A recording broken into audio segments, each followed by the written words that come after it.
अब आते हैं कैटल्स की ट्रेट अप्रोच पे। रेमंड कैटल काफी फेमस है इनका नाम, और इनका 16 PF टेस्ट भी बहुत इंपॉर्टेंट है। जो काफी लोग जो भी साइकोलॉजी पढ़ते हैं 16 PF तो वो करते ही अपने पूरे साइकोलॉजी की स्टडीज के दौरान।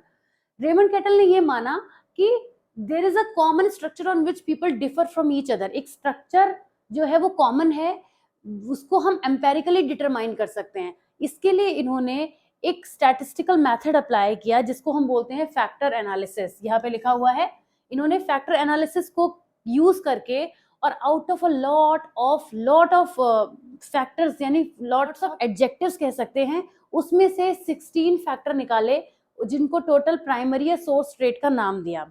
ठीक है, 16 प्राइमरी फैक्टर निकाले। अब इन्होंने ये किया कैसे, आप ऐसे समझिए कि out of a lot of,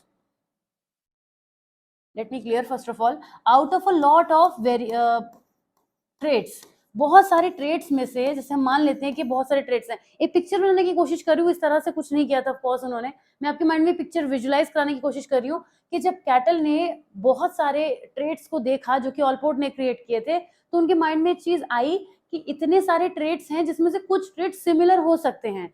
जैसे कि अगर हम किसी पर्सन को उसके वैल्यूज और बिलीफ को अगर हम लेते हैं, बिलीफ को लेते हैं, तो बिलीफ और ओपिनियन एक तरह के सिमिलर ट्रेट हो सकते हैं। तो उन्होंने क्या करा, इन दोनों को कंबाइन कर कर एक फैक्टर बनाया। इस तरीके से जब वो फैक्टर एनालिसिस की हेल्प से डिफरेंट फैक्टर्स को कंबाइन करते चले गए, तो लास्ट में क्या हुआ, कम फैक्टर्स बचे।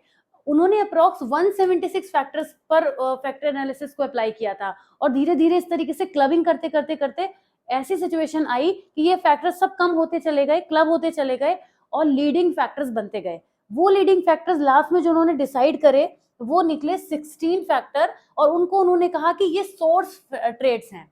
वो जो 16 फैक्टर निकले, यानी फैक्टर का मतलब ट्रेड्स की बात हो रही है, 16 ट्रेड्स जो निकले, पर्सनालिटी ट्रेड्स जो निकले, उनको इन्होंने कहा कि ये सोर्स ट्रेड्स हैं। ठीक है, अब उन्होंने कहा कि सिर्फ सोर्स ट्रेड्स नहीं होते, ये भी तो आपस में इंटरैक्ट कर सकते हैं। जिस तरह से वो पहले, मैं अभी जो आपको पिक्चर दिखा रही थी, जिस तरह से पहले उन्होंने बोला था कि ट्रेड्स आपस में इंटरैक्ट कर करके एक कैटेगरी बना रहे हैं, क्लस्टर होते जा रहे हैं, उसी तरीके से ये जो 16 है, इनमें भी कुछ आपस में इंटरैक्ट करके एक नया ट्रेड फॉर्म कर सकते हैं। तो वो जो नया इन 16 के आपस में किसी भी 2, 3, 4 या ज्यादा ट्रेड्स के आपस में इंटरैक्शन से जो नए ट्रेड्स बनेंगे, उनको उन्होंने नाम दिया surface traits. Okay, surface traits क्या है और सोर्स ट्रेड्स क्या है? Source traits are stable and are considered as the building block of personality. Cattell के अकॉर्डिंग बिल्डिंग ब्लॉक पर्सनैलिटी के क्या है? Source trait. जबकि हम ऑल पोर्ट के हिसाब से पढ़ रहे थे तो कौन से ट्रेड्स थे? सेंट्रल ट्रेड, ये याद रखिएगा।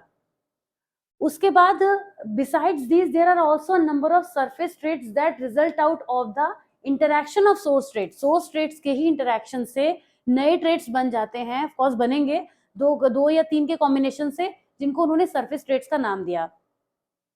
अब उन्होंने जो यहाँ पे सोर्स ट्रेड्स बनाए थे, 16 थे, बनाए थे, वो पेयर में बनाए थे। जैसे अग्रीबलनेस, जैसे न्यूरोटिसिज्म और साइकोटिसिज्म, तो ये दोनों एक दूसरे के ऑपोजिट है। तो इस तरीके से उन्होंने पेयर बनाकर 16 ट्रेड्स के पेयर बनाए थे। जो हम 16 ट्रेड्स पढ़ते हैं वो पेयर में होते हैं। Okay, he developed a test जिसको हम 16 पर्सनालिटी फैक्टर क्वेश्चनर कहते हैं। जो भी लोग साइकोलॉजी पढ़ते हैं वो 16 PF के क्रॉस जरूर आते हैं। ये एक ऐसा टेस्ट है जो आपको कंडक्ट करना ही होता है।